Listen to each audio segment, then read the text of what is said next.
ঢাকা ১৭ আসনে বিএনপির ভারপ্রাপ্ত চেয়ারম্যান তারেক রহমানের প্রতিদ্বন্দ্বী প্রার্থী তিনি, অথচ ভোটের মাঠের লড়াইয়ের আগেই বড়সড় আইনি প্যাচে আটকা পড়লেন জামায়াত মনোনীত প্রার্থী ডক্টর এস.এম. খালিদুজ্জামান।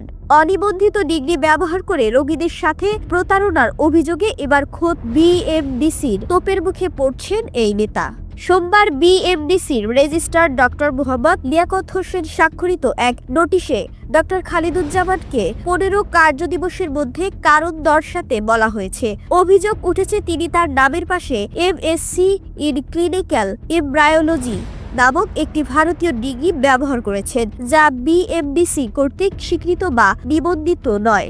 বিএমডিসি আইন ২০১০ অনুযায়ী স্বীকৃত নয় এমন ডিগ্রি ব্যবহার করা শাস্তিযোগ্য অপরাধ, যার সাজা হতে পারে ৩ বছরের জেল কিংবা ১ লাখ টাকা জরিমানা। তবে ডক্টর খালিদুজ্জামান এসব অভিযোগকে উড়িয়ে দিয়েছেন।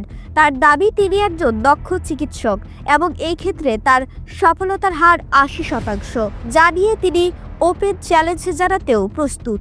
তার মতে এটি সম্পূর্ণ রাজনৈতিক উদ্দেশ্য প্রণোদিত। তিনি বলেন, সাকসু নির্বাচন স্থগিত সহ নানা ইস্যুতে কুল না পেয়ে আমাকে হেয় করতেই এই নোটিশ দেওয়া হয়েছে। প্রতারণায় ডিগ্রি ব্যবহারের বিষয়টি বিজ্ঞাপনী সংস্থার ভুল উল্লেখ করে তিনি জানান, যেহেতু ডিগ্রিটি বাংলাদেশে নেই তাই নিবন্ধনের প্রশ্নই আসে না, তবে তিনি অনুমোদনের আবেদন করবেন। আগামী ১৫ কার্যদিবসের মধ্যে বিএমডিসির এই শোকজের সন্তোষজনক জবাব দিতে না পারলে বড় ধরনের আইনি জটিলতায় পড়তে পারেন এই জামায়াত নেতা।